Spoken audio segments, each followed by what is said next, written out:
a l'any 84, tot i que hem agafat una data per dir el 84, que aniria a cavall entre el 83 i el 84, ja que això es va coent mentre s'estan assajant els pastorets d'aquell any.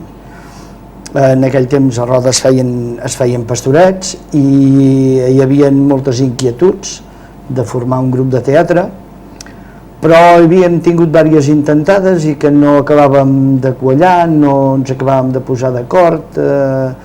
Aquesta vegada sortosament sí que ens vàrem posar d'acord, vàrem agafar una gent determinada que tothom va dir que sí i vàrem començar la primera actuació, que va ser concretament el dia 30 de juny del 1984 i el dia 1 de juliol de 1984. Això són dates que sempre queden.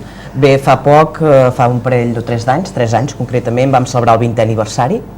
Vam fer una festa amb una mostra de fotografies, vam celebrar tota una sèrie d'actes i bé, estem al 23 any, no, Joan? I estem a punt de preparar ja el 25è. Sí, ara ja penso que aviat ens posarem a la feina, perquè el 25è aniversari sí que, si el 24 era important, el 25è ho és més. Ho és molt més. Déu-n'hi-do, 23 anys ja de trajectòria teatral al grup Arrels, suposo que moltes actuacions haureu fet ja. Home, jo calculo, exactes no te les sé dir, però cap a 300. Sí, i a part d'això, moltes actuacions i moltes anècdotes també, perquè un grup de teatre sempre porta... Crea anècdota. Anar de gira, anar de bolos... que recordeu. Bé... N'hi han de totes, n'hi han d'alegres i n'hi han de tristes. Mira, te n'explicaré una que potser és la que ens ha commogut més de totes les que hem tingut, i és que actuant...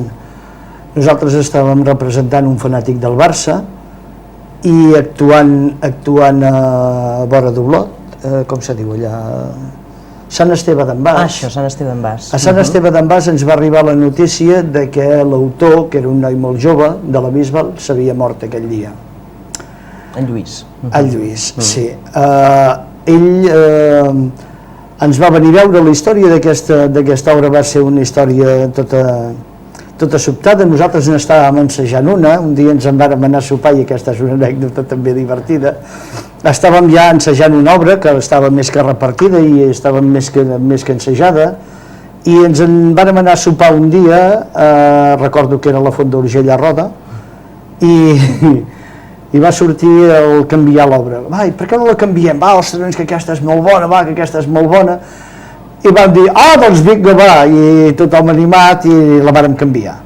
Total, que la vàrem anar a veure a la Pera. La Pera és un municipi de prop de la Bisbal. L'autor era de la Bisbal.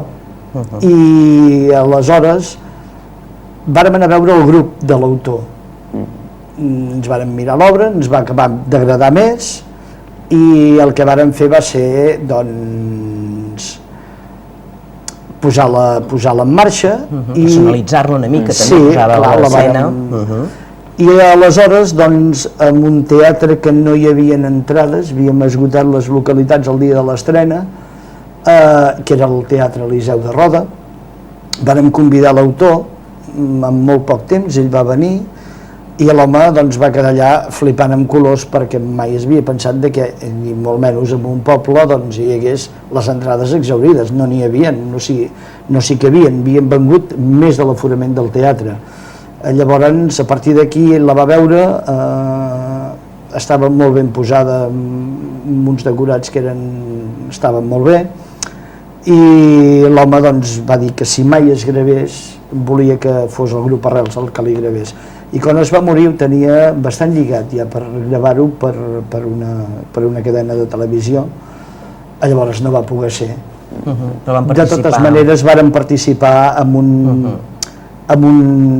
un festival que es va fer a la Bisbal quan ell es va morir, i els 3 grups que ell tenia predilecció, el de on vivia, el de on havia nascut i el de Roda de Ter, vàrem representar cada un de nosaltres un acte. Érem 3 actes, doncs cada un va representar un acte, va ser molt emotiu. Aquesta és una escena... Jo l'anècdota que recordo és que molta gent a vegades es planteja si l'actor que surt a l'escenari veu el públic, no? I sé perfectament que en una obra, en una estrena a Roda precisament, algú va dir, hi ha una persona, no sé si la tercera o la quarta fila, doncs que està dormint, no? I a mi aquesta sensació em va frapar molt, perquè vaig pensar, com pot ser que una persona s'adormi, no?, veient una obra de teatre.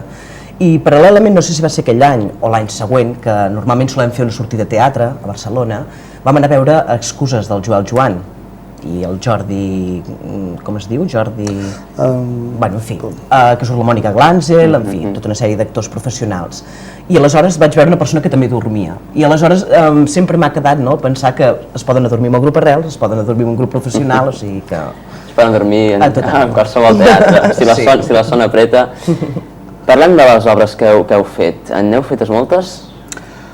Més que les obres, jo potser parlaria de que en els últims 7, 8, 9 anys estem portant una obra per any, que és la que estem fent aquest rodatge de bolos, i anys enrere